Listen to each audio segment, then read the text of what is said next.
All right, picking up where we were, which was right there. Now, over here, had some problems with the drive. Um, I know that. I mean, this area is a little bit nicer than it used to be. They put in these paved, this brick paving, and I don't know what you got, kind of flowers. That's pretty new. So they've tried to do some like beautification, but this is also so the sidewalk. Remember, the sidewalk is public property or the public use. Everything inside the sidewalk, I'm thinking this too is going to be private property. Definitely here, definitely private property here. This might be a secondary easement. It's possible, but I'm thinking it's, and actually, given these where these street lamps are, and that they're going to be in, you see how they're in the ground over there.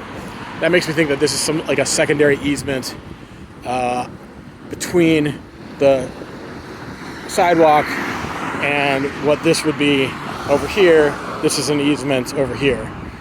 So, but yeah, they've tried to do some beautification, keep the place up.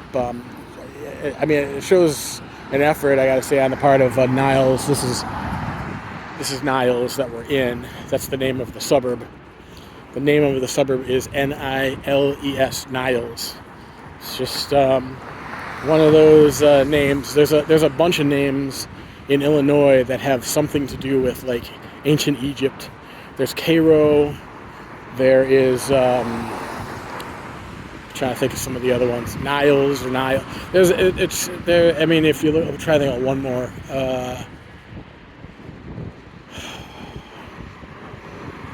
I'm.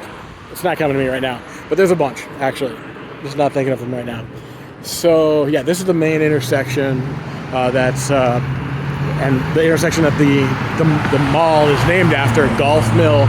So here's Golf going directly east-west, and the cars currently are going they're going southeast, right this way, and they're going northeast, coming this way. I mean northwest and southeast. Southeast to the city, northwest away from the city, and technically towards Milwaukee, the city, or the Milwaukee area.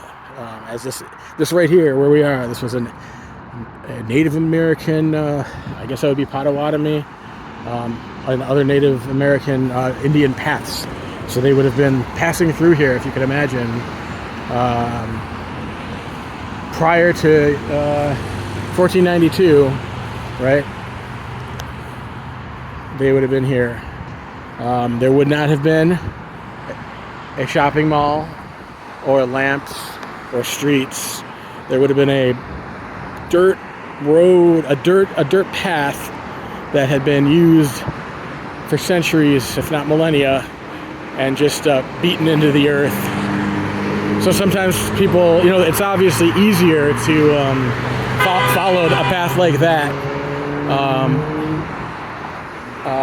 than kind of making your way through a forest.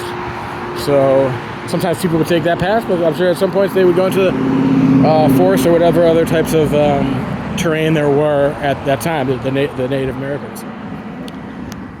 So yeah, this is what this intersection is like. Skill space. Now you're not on, technically from what we're seeing, this may or may not. Now that you see the sign for the mall, this may or may not be private property. I'm sure the sign is private property, but right here where we're standing, is this public property? Maybe. As far as skill space, I mean, if you got some clubs right here, and started juggling here. Actually, no, I think I did do, not here at this intersection, but the one down the street. I think I just did it once, but it's a way to get a lot of visibility, that's for sure. You have a lot of people see, if you get out your LED clubs or LED poi, you'll definitely get some honks. And I don't know, you might convince someone that there's more to the earth than the tiny speck of dust that they occupy, as it seems that most people are of that attitude. I don't know, though. I could be out of my gourd. sometimes it seems I'm surrounded by people who think that they live inside of a grain of sand, which they do, because we all do. We live in the universe, which is its own grain of sand. But sometimes it seems like people they want to get out, or see something different. So by jumping on a corner, you may convince someone, not even with a verbal statement. Here's the Burlington coat factory. And the Target, the Duplo. And I think I was about to get into the Target stuff about John Hughes and that film. So it's just interesting that Target became, they got the greatest product placement that they possibly could in career opportunities with Jennifer Connelly in 1991. It was not a good film, not really worth seeing.